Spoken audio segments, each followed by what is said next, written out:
I'm Shawn Carey with Migration Productions. Welcome and thanks for joining me for another video in our Exploring the Natural World YouTube video series. In January of 2017, some wildlife photographer friends and I had the opportunity to travel to Tanzania on a photo safari. So in today's episode, I'd like to give you a rundown on that incredible journey and introduce you to our senior guide, Joseph Ndunguru, who we lovingly and respectfully refer to as the boss. Joseph's a really interesting and a seriously cool person. He used to work for the Park Service in Tanzania at Ngorongoro Crater for many years until he started guiding for other tour companies. Now he has his own safari service, Nasera Safaris, which he runs with his son Godfrey.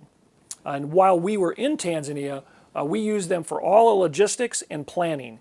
As the operational manager, Godfrey was in charge of all our booking and itinerary, and Joseph served as our senior guide. They did an absolutely fabulous job throughout the entire safari. I can't say enough good things really about the entire trip. It was just spectacular. All the lodges we stayed at were great, the food was excellent, and the level of service was first rate, really as good as any place I've ever traveled in the world.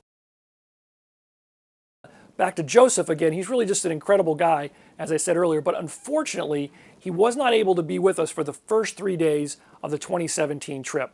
However, our two driver guides that we had for the entire trip were equally as impressive. They were a younger gentleman named Joseph, who we called Joseph Jr. just to avoid any confusion, and Abu. These guys had a great sense of humor. They were very knowledgeable about the wildlife and geography we encountered. Plus, they were just a real joy to be around. They took very good care of us every day and really absolutely made this safari one of the most memorable trips I've ever had. One thing that I think you'll hear from many people that have traveled to Tanzania, really at any other parts of East Africa, is when you're departing and heading home, the first thing you think about is, when am I going back? And it's just so true. It's absolutely true. In fact, after we finished the first trip, I planned another trip back to Tanzania in January of 2019. And again, I used Nasera Safaris for all logistics. Once again, Godfrey did a great job, and we had Joseph Jr. back as one of our driver guides. Unfortunately, we weren't able to have the boss himself, Joseph Ndunguru, as our senior guide. He was already tied up leading another tour. However, we still had a fantastic time and saw and photographed many species of the large mammals and birds found in Tanzania.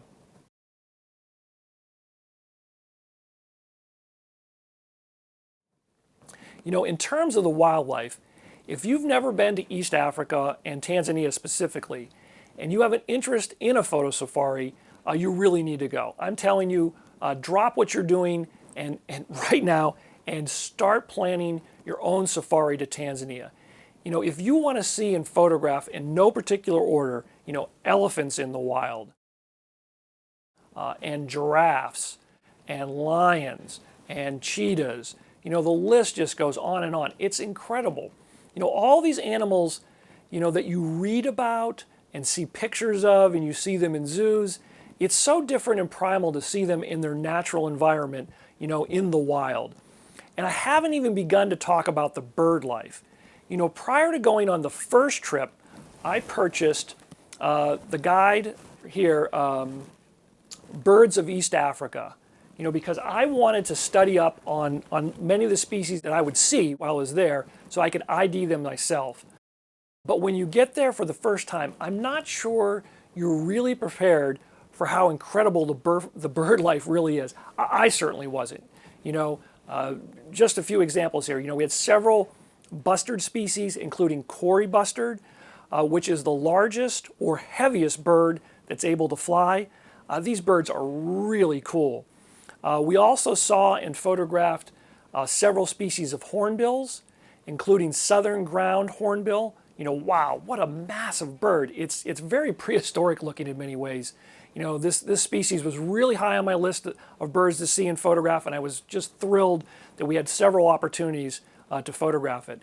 Also we had many species of shrikes, including long-tailed fiscal and white-crowned shrike, just to name a couple of shrike species, plus probably 3 or 4 bee-eater species, which always got everyone very excited about seeing any of the bee eaters. You know, the list just goes on and on. You know, as I said, you know, the bird life is just spectacular. And especially for someone like myself, you know, I'm a hardcore birder and bird photographer, so it was just a thrill to have, you know, just a wide variety of the bird species that we had there. You know, but while the wildlife and natural atmosphere of Tanzania was absolutely the star of the show, none of this would really have been possible in that first trip to, I think, completely, you know, appreciate as much as we could without Joseph Ndunguru. So one afternoon on the 2017 trip to Ngorongoro Crater, I took a few minutes to do an impromptu interview with Joseph while we were at Ngori Tok Tok picnic area. This is where many visitors to the crater go to have their lunch, and it's just a nice place to spend some time after you've been out, you know, driving around and photographing all morning, and you need a place to eat and rest. On one of our last days at the crater, we also took this group photo at this spot, and you can see it at the very end of this video, so stick around for that. Check it out. I think you'll find it to be rather amusing. I hope you enjoy this interview with Joseph Ndunguru.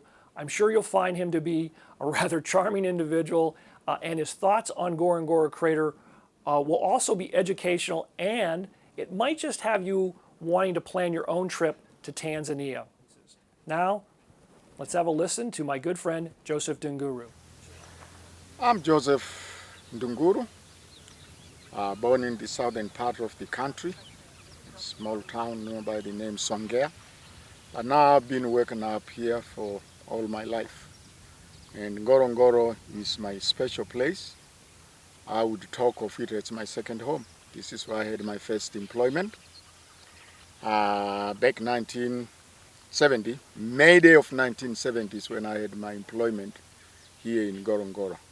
At this point where we are, this is by the name Ngoi Tok Tok.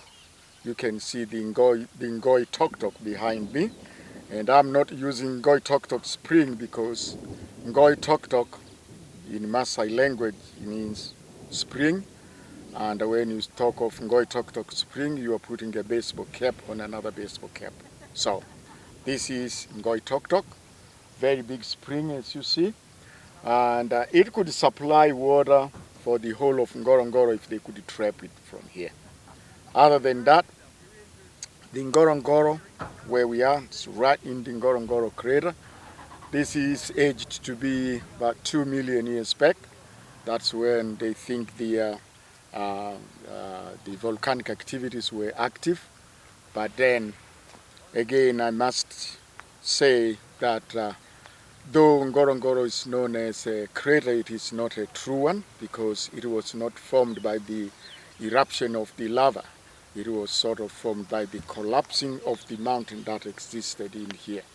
So, all what the geologists tell us is that the more the volcanic action was active, the weaker the mountain became, especially when the vents were formed underneath where the lava was trying to blow up.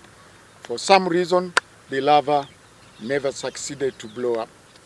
Just before the lava succeeded to penetrate its way, the whole mountain that existed in here subsided. So this is how the Ngorongoro was formed. And because of that unique formation, the geologists prefer talking of this area as a caldera. So from now on, you could forget about Ngorongoro Crater and talk of the Ngorongoro caldera.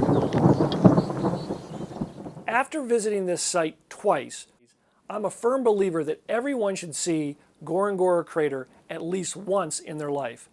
It's truly a magical place. You know, so if you're thinking about a trip to Tanzania, I would highly recommend using the Sarah Safaris, and I'll leave the link below for anyone who wants to book a tour with them. Also, please leave below any comments or suggestions for future topics or guests, always looking for the feedback. I hope you enjoyed this video. If so, please hit the like button and subscribe so you don't miss out on any future videos here on Exploring the Natural World. Take care, be safe, and remember, please help protect wildlife and help protect wild places. Cheers.